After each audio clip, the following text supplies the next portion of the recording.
Namo tassa bhagavato arahato samma sambuddhassa.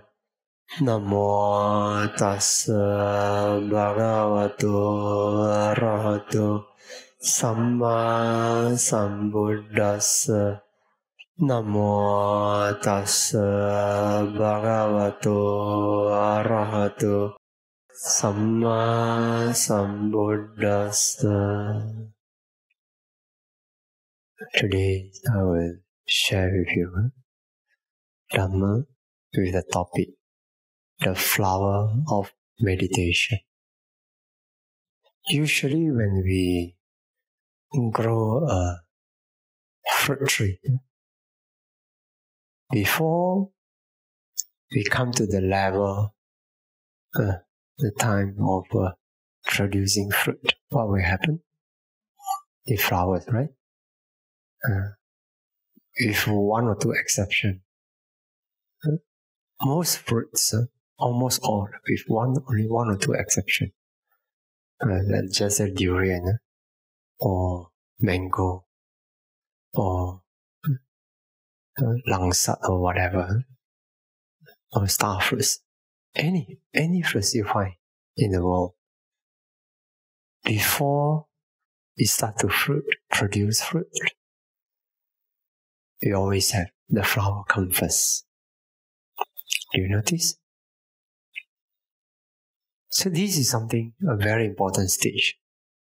Sometimes, for example, for our durian, at the stage of flowering, if they happen to have out of season storm, what will happen? All the flowers fell, and then the farmers will cry because that means this season they cannot get good first product. Very little produce, very few. Why? Because the flowers all didn't blossoms very well. So flowers is so important. It's a very important stage for fruiting. Then, what is this flower of meditation? What is this important stage? Or important elements for our meditation to produce good result? That's our point tonight. When we practice meditation, what are we aiming to cultivate? Concentration and wisdom, right? And before that, the preliminary training we need to strengthen is our morality, our virtues. On top of the virtues, taking virtues as foundation, we cultivate concentration and wisdom. Why do we cultivate concentration? So that we enrich our mind, so that we empower our mind to the point we can have sufficient light of wisdom, sufficient mental strength, sufficient mindfulness, sufficient penetrative wisdom to see the reality of life.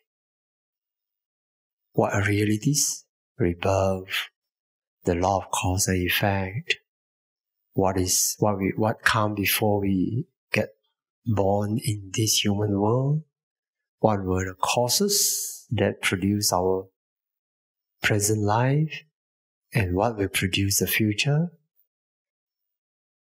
What is to understand more about space and time? These are the truth and reality, very relevant to our happiness, to our upliftment in the rounds of birth and death, in a cycle of birth and death.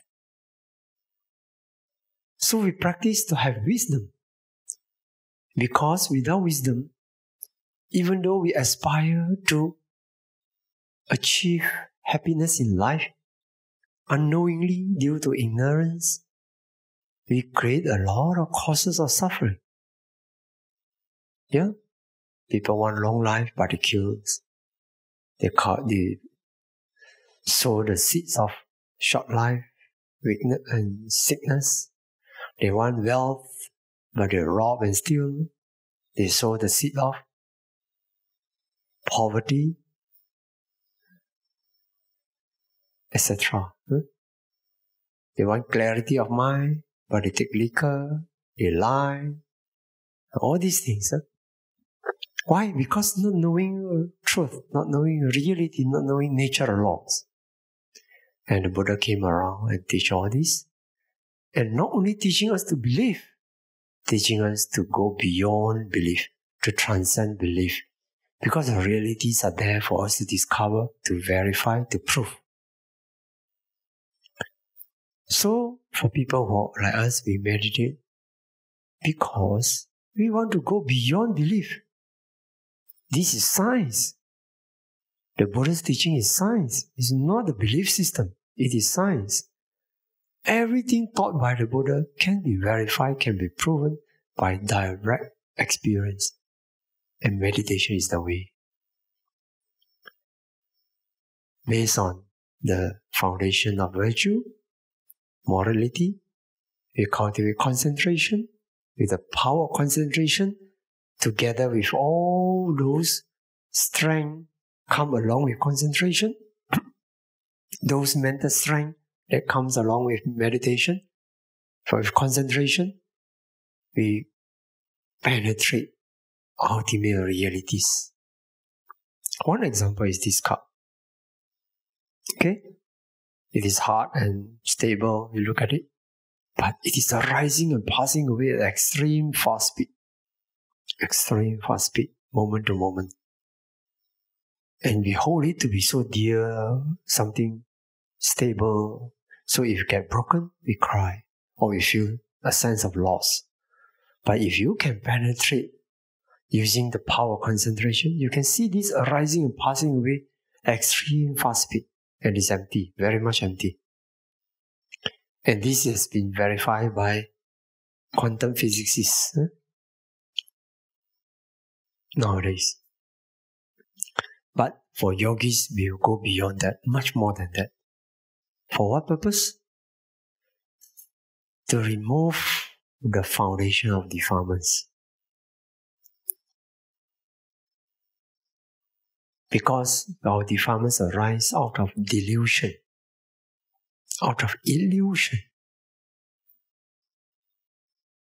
And we are meditating to dispel all this illusion and delusion so that we come to see realities directly and with experience.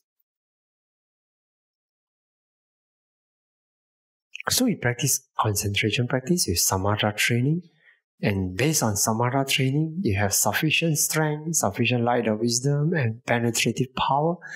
You see your life, mind and body, and materiality and mentality and their causes, how they came about, how they are happening, based on what causes in the past that we have this present materiality and mentality.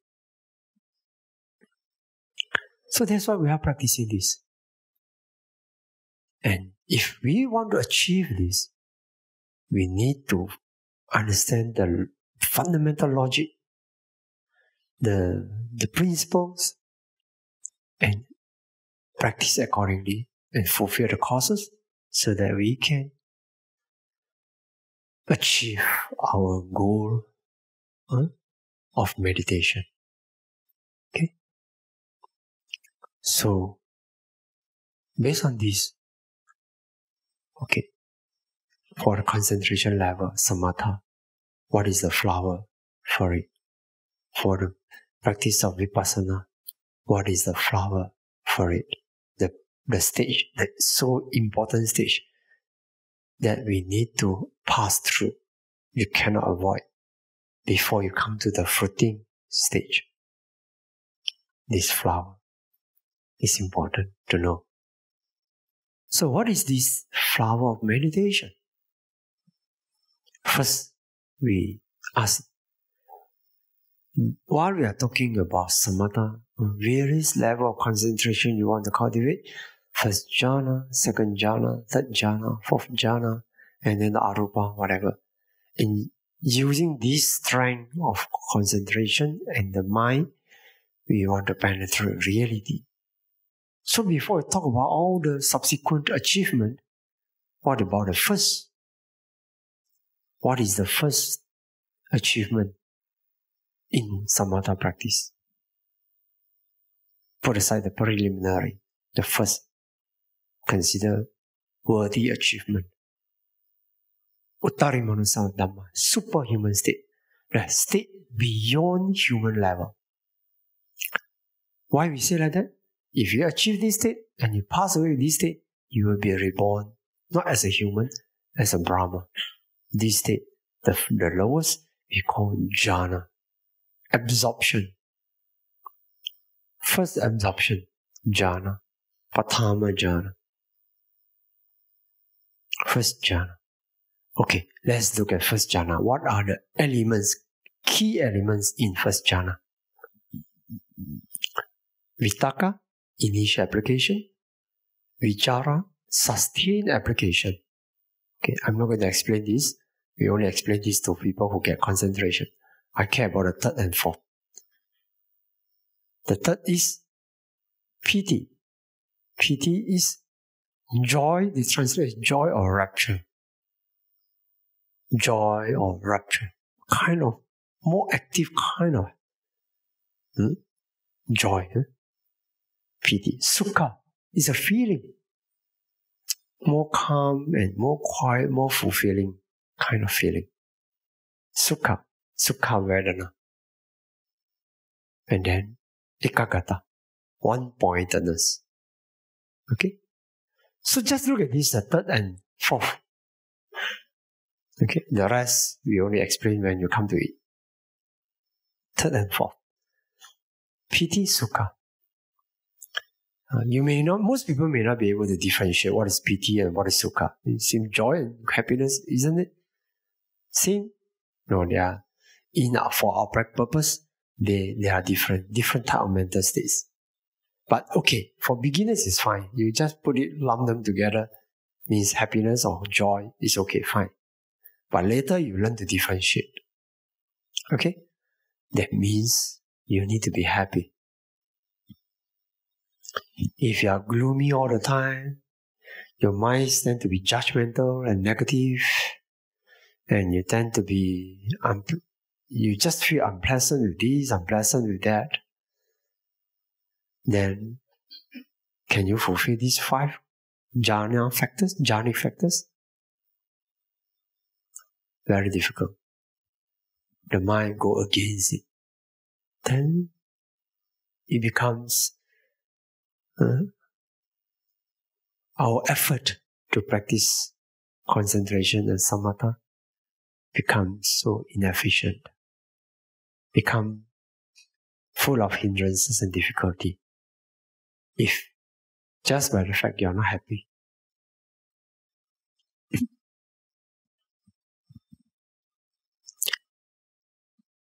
So those days, when I realized this very early. At the early stage when I meditate, practice samatha. When I realized this, the first jhana means vitaka, vichara, piti, sukha, ekagata. Initial application, sustained application, joy or rapture, happiness feeling, happy feeling, and one-pointedness. Then I realized one serious mistake in myself. One very strong weakness in my character. Anger. I came from an angry family. born with an angry nature, and very a family of debates. And all throughout the whole upbringing, cultivate that kind of anger. And just easy, very bad temper and quick temper. Then I realized no hope. How can I succeed in samatha if I continue with this kind of character? So the only way, if I want to succeed in this meditation, I change. No excuse, just have to change and transform the whole character and the way how I behave, I conduct myself.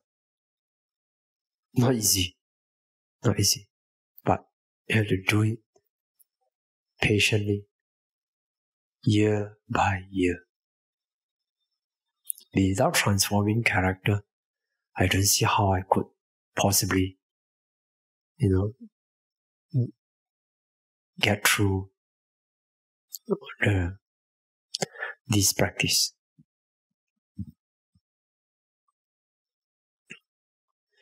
So, the first flower of meditation is happiness or joy.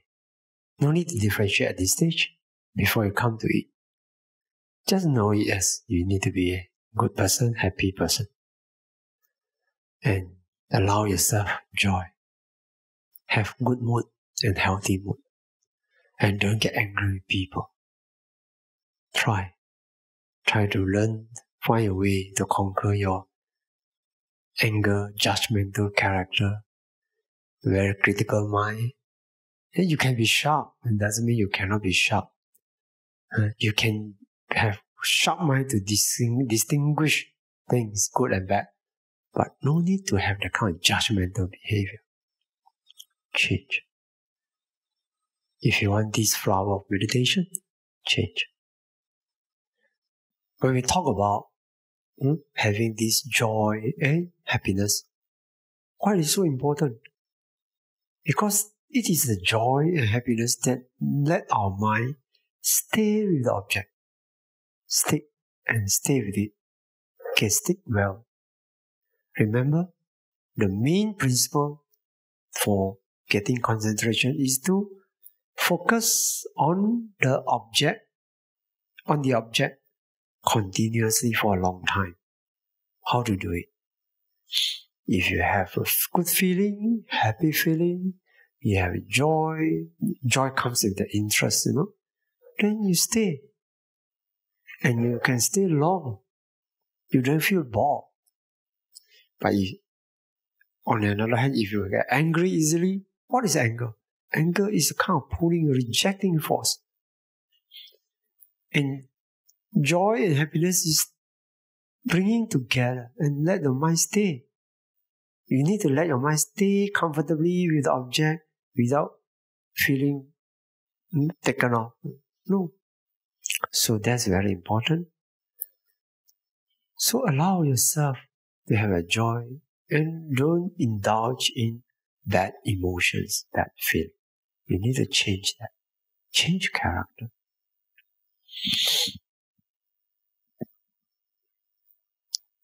So this is the first flower of meditation before you come to receive, to have fruits, to harvest the fruits of meditation. What other flowers? Joy and happiness is the main, closer to this simile of this metaphor of flower. But there are other supporting elements like virtue. If you have virtue, it's so good. And then virtue come in many forms like embracing character, being able to endure patience, and being able to forgive other people's mistakes. Don't bear grudge in the mind. Have an open heart. Everywhere you go, all our brothers, sisters, how nice.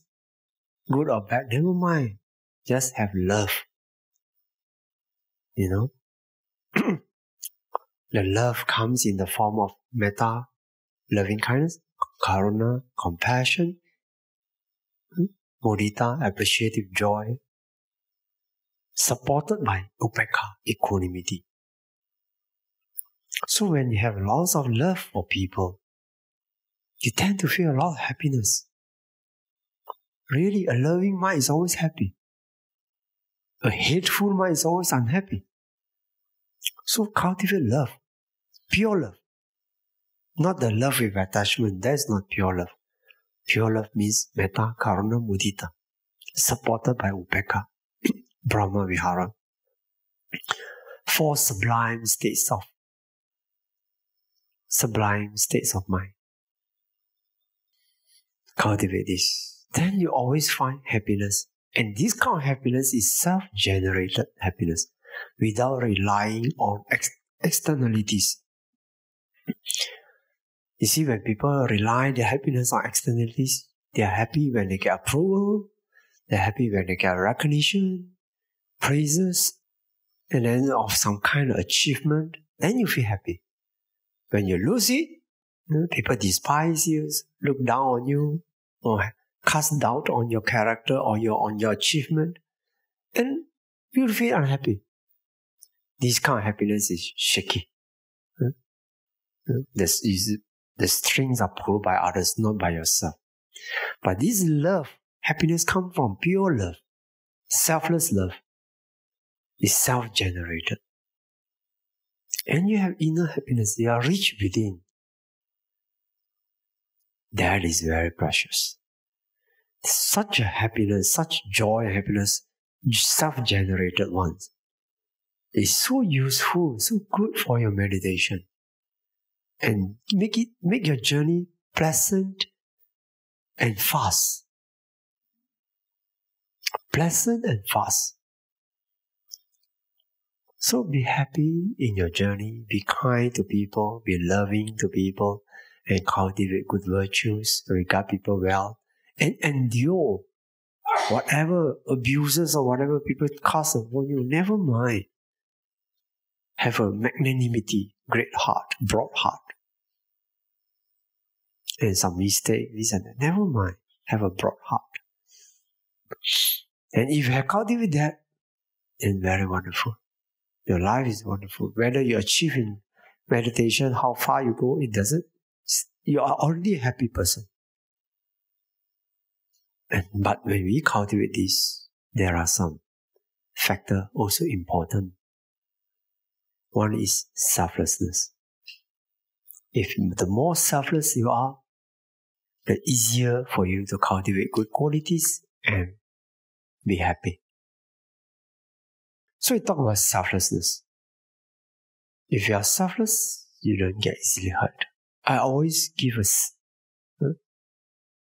metaphor. Like our sense of self, the ego, is like the target. The arrow shooting. You have a target. So if it is ordinary people, not easy to hit the target. But if you are the very good archer, you pull and you can shoot or reach the right spot, hit. So you get hurt when you have a self. So if you have a big self, big ego, like the sky, cover all over, you have big ego. It doesn't take a smart person or very intelligent person to hurt you. Anyone can just hurt you. A blind man can just take an arrow and simply shoot to the top and catch you because your ego is so big, like cover the whole sky. But if you have no ego, conquer the ego, be selfless, then no one can hurt you. Even the smartest archer cannot find the target. Remember this example I give you. If you want happiness, you don't want to be easily hurt, cultivate selflessness. The more selfless you are, the more, the stronger more unshakable, more infallible you can become. So if you don't want to be hurt easily, because if you are not easily hurt, you can be happier, more likely to be happy. But if you get hurt easily every now and then, how to protect, how to maintain that happy state of mind? You cannot do that. So this is important quality. Another important things, especially when we need to deal with the world, is the understanding of dependent origination, that things happen because of conditions. Okay, I just put it simply, but there are more to it. If you really reflect about it, things happen because of condition. My character, your character, all these physical happening. Just ask yourself, is there anything you find which appear or exist without conditions? Can you find anything in the world that exists without condition? Not for anything arise and pass away. Not for any phenomena. Only Nibbana is beyond conditions. Other than Nibbana, everything is conditioned. And bear this in mind. Whatever happened to you in your life, reflect upon this truth. Things happen because of condition. That helps you to embrace, that helps you to forgive, that helps you to understand a lot of things. Your understanding power of situations, of experiences, become very much enhanced if you know this truth of dependent origination. Of course, we have a specific dependent origination, avijja pacha sankhara, sankhara pacha vijnana. There's a 12 links of dependent origination. That's one thing. But the general dependent origination, that things happen because of condition. Because of this exists. Because of this arise. This come to be. This kind of simple phenomena is all-encompassing. It manifests in all aspects of life, whether it is with life or without life. So try to understand this. This is a long, this is a big topic. But it gives you a lot of strength. Then this, even conceptual understanding will help us a long way to provide, let our mind be more prepared for higher achievement or higher training, to deserve higher Dharma. Okay? And then the last thing, I would call it also the flower of meditation helps a lot, is seeing things as they really are with wisdom. This ability, in the first sutta, the Buddha in the Dhammacakkappavattana Sutta, the discourse on the turning of Dhamma wheel, the Buddha said, Yatha Bhutang Jnana Dasanam. Yatha Bhutang means as it is. Take things as they really are, as it is. Don't try to fancy, don't try to interpret this or that way. Just take them with bare fact, bare reality. This is important. For liberation is important. For our life, day-to-day living, also important. Take things as really are. Jnana, wisdom, penetrating, the insight.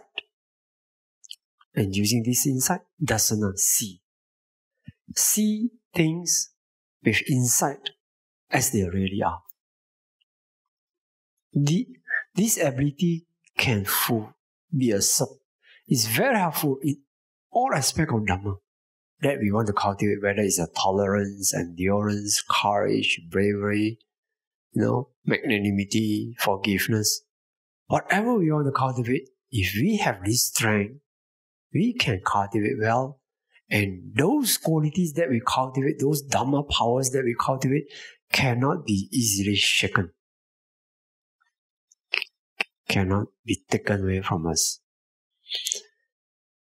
If you have whatever high mind that you cultivate, cannot be pulled down by low-minded people or their conduct or behavior. Surely along the journey of Dhamma, we will meet up with all kinds of people. But if our Dhamma strength is so strong, founded upon the wisdom that the penetrating as they really are, then your good qualities that you cultivate cannot be easily shaken. Some other time we may talk more about it. Yeah. I've spoken a lot about this in Chinese, but sometimes we may talk about this quality. So if you have this quality that gives you the ability not to be hurt, the ability to be happy, the ability to have all the strength that can be so unshakable, these are the flowers. Once you have these conditions, then the fruits of meditation become not too far anymore. Within reach, you can get your concentration, you can use the concentration to cultivate your wisdom and see what we call this life or aggregates. Some people ask me, Bhante, what is the meaning of life? I say, I don't want to talk about this topic with you. Why? Please understand life first. If you don't understand life, how can I? It's useless. We talk too far. Meaning of life. Talk about life first. If you can't even know life, how can you know meaning of life? Know life first. I say, I'll teach you, meditate until you see what life is. Do you really think you know, understand life? You only see the conceptual appearance only.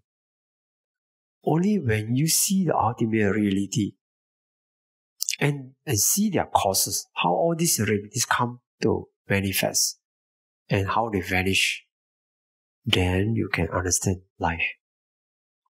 And after you understand life, you can ask yourself the question. You will find the answer yourself about meaning or whatever. So we talk about life first before we talk about meaning. Okay? So this is important. So those are the when we can penetrate more, then those insights become the flowers of Vipassana meditation. Joy, happiness, certain shield that we can protect us from harm, happiness. These are the flower of Samatha meditation and also flower from Vipassana meditation. But those insights, a lot of insights, leading to the realization or enlightenment, those are the flowers of Vipassana meditation. Then the final fruits will come to you in the form of Maṅgala, Phalajnana, and Nibbana, the Lokuttara, supramundane. Those are the real ultimate fruits of meditation. So we end the talk tonight. Idang me punyang asawakaya wahang hotu. Idang me punyang nibbana sa paccaya hotu. Mama punya bhagang sabba satana bhajimi te sabbe me samang punya bhagang labantu. Sadhu, sadhu, sadhu.